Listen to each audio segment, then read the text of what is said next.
What's up, teammates? Welcome back to That's the Tea with TAD. I am your host, John. And if you're new to this channel, don't forget to subscribe and smash that notification bell para lagi kayong updated sa mga happenings at hot tea dito sa That's the Tea with TAD.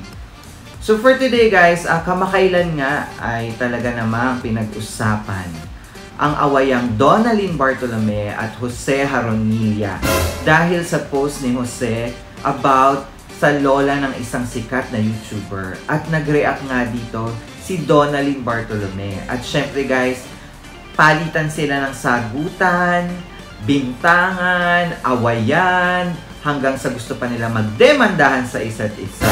Pero today guys, si Mang Jose po ay nag-post sa kanyang Instagram.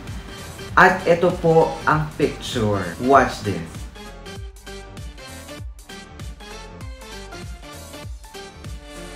So ayan na nga guys, bati na.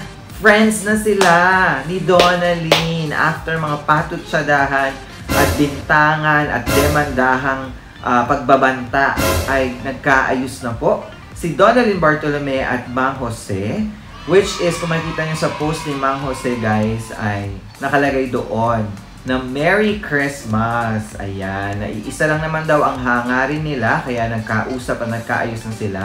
At yun ay mabigyan ng komportableng buhay si nanay. At syempre, mabuhay ang bayanihang Pilipino. Talaga namang there's a rainbow always after the rain, guys. Pero napansin ko lang guys ha, this is just my own opinion. Sa post ni Jose Jaronilla sa Instagram, ay meron siyang picture together with nanay and then Donalyn and himself. But the other pictures, wala silang pictures na silang dalawa lang. So is this still means that there's something else? Charot! Ayan, joke-joke lang guys. Ay wag na natin gawa ng issue yan. Ang mahalaga ay nakita natin na magkasama sila, nagkaayos, at saka pinost na rin naman yan sa social media, at sana ay magtuloy-tuloy, diba? Let's just spread love na lang guys, at wag na natin silang i-issue para manahimik na rin ang isa't isa. Charlie! And also, lahat naman ng bagay ay dapat na pag-uusapan. Yun nga lang, the damage has been done, nasabi na ang mga nasabi, pero kailangan natin kalimutan yon for the sake of peace and harmony. Dahil tayo din naman po ang magtutulungan para sa isa't isa.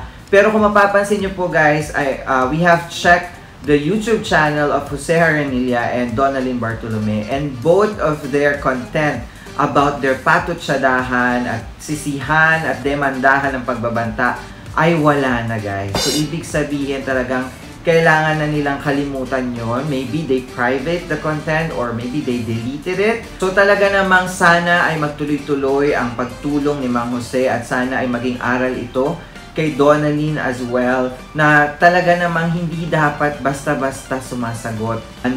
Pinag-uusapan dapat yan at tignan mo naman, nagkaayos na. Kaya sana ay spread love lang tayo always and just help each other.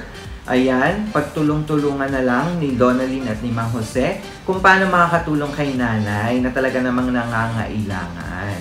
So how about you guys? What are your thoughts about this reconciliation of Donalyn Bartolome and Jose Jaronilla? Don't forget to comment down below and let's discuss. Again, my name is John and that's the Tea with TAD. I'll see you on my next one guys. Bye!